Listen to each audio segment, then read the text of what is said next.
Olá amigos, bem-vindos ao canal Tube Técnica. Hoje temos na bancada um pequeno projeto de um pré-amplificador de fono para cápsulas magnéticas para ser colocado numa vitrola monofônica que nós anteriormente consertamos. A vitrola funciona muito bem, a parte de amplificação, mas o toca-disco estava defeituoso. O toca-disco vai ser trocado e também vai ser trocada a cápsula. Esses aparelhos eles usam quase sempre cápsulas de cerâmica ou de cristal. Nós vamos aproveitar a oportunidade para falar um pouco das diferentes cápsulas de fono e do processo de equalização. As cápsulas de cerâmica e cristal são conhecidas há muito tempo e elas foram muito utilizadas. A sua popularidade se deve ao menor custo de fabricação e à saída de sinal bastante elevada, fazendo com que seja desnecessário, muitas vezes, uma etapa especial de pré-amplificação e quase sempre dispensando a própria equalização. A voltagem do sinal de saída dessas cápsulas pode ficar entre 200 mV até 3 volts ou mais, e a impedância é bastante elevada, tipicamente de meio mega ou de 1 mega ohm. O funcionamento dessas cápsulas é baseado no fenômeno da piezoeletricidade, onde um cristal ou um composto cerâmico, quando é deformado, ele produz cargas elétricas em suas extremidades, conforme a gente pode ver nessa ilustração. O movimento produzido pelo contato da agulha com as ondulações do sulco do disco é transmitido mecanicamente ao cristal, que, quando se deforma, produz uma diferença de potencial entre os eletrodos que estão conectados a esse mesmo cristal. A desvantagem desse tipo de cápsula é a distorção, e na busca de uma melhor fidelidade foram desenvolvidas as cápsulas magnéticas, que é o tipo mais comum hoje em dia.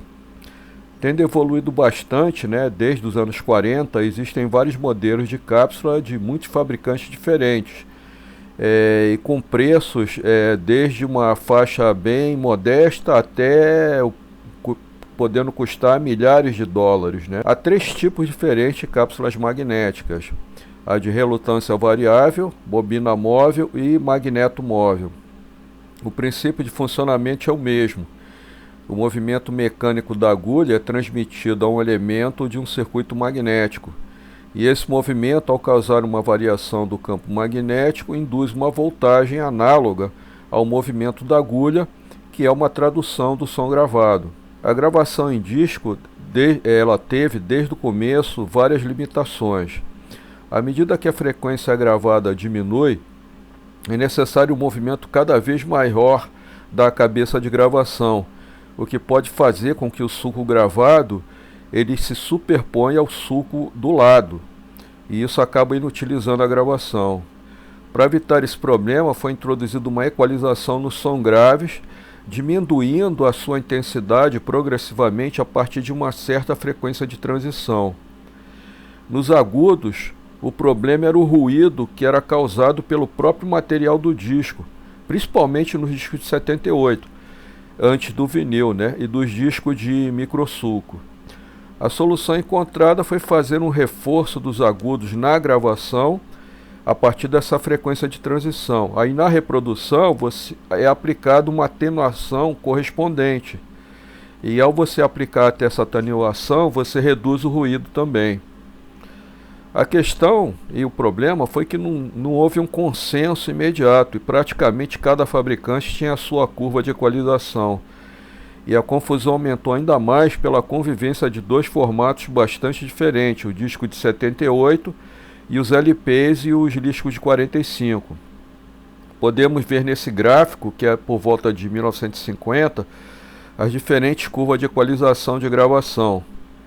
Para tentar resolver esse problema, a Audio Engineering Society, a AES, ela propôs em 1951 uma curva de equalização que padronizasse as gravações.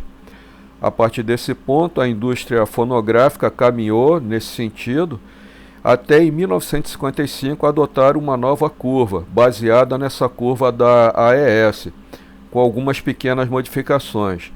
Essa curva é conhecida como RIAA, em inglês Record Industry Association of America, uma entidade que congrega as gravadoras de música e os produtores de discos. Desde então, esse tem sido o padrão para a gravação e reprodução de discos.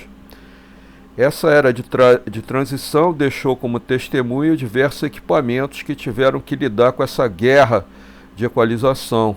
E muitos pré-amplificadores e amplificadores ofereciam diversas possibilidades de equalização para disco de 78 e os novos LPs, como por exemplo o pré-amplificador Marantz modelo 1 que nós podemos ver nessas fotos aqui. Bem, aqui nós temos já o aparelho montado, funcionando, mas tivemos que fazer uma grande alteração. Inicialmente, o circuito que foi montado foi esse aqui, que nós mostramos o esquema, né? Que é um circuito que usa o amplificador operacional TL082. Esse circuito foi montado, é o circuito dessa placa aqui. Ele funciona muito bem, só que ele funciona muito bem só com bateria. Eu testei com duas baterias de 9 volts, que esse aparelho usa uma fonte de alimentação simétrica. Todo amplificador operacional precisa de uma fonte de alimentação simétrica. E nós tivemos problema de zumbido por causa da fonte de alimentação. Então, em função disso, eu montei um circuito novo, que eu peguei na internet também, que é esse circuito aqui. É um circuito que usa 3 transistores e uma alimentação de 12 volts, né? Então, é um circuito simples. Aqui a gente tem a alça de feedback para fazer a equalização, RIAA, e ele está funcionando muito bem. Vamos dar uma olhada aqui. O aparelho ficou dessa forma, né? Nós temos aqui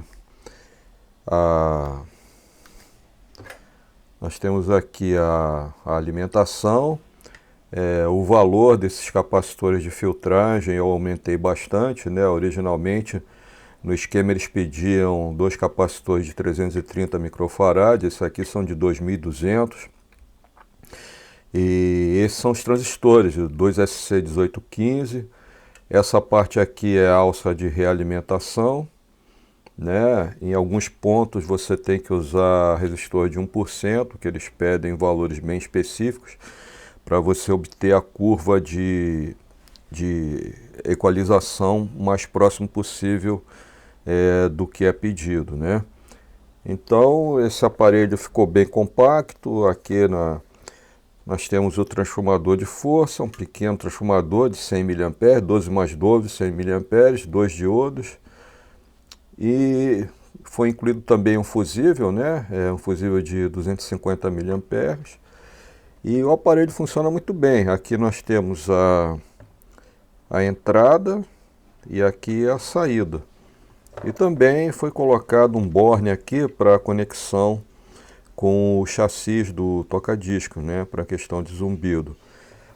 Eu aproveitei também, já que eu tinha uma lâmpada piloto de LED de 6 volts aqui, eu coloquei um regulador 7806 para dar os 6 volts da lâmpada e está tudo funcionando perfeitamente, né? Agora nós aguardarmos para fazer a instalação, e depois da instalação eu vou trazer algumas fotos mostrando como ficou o resultado final.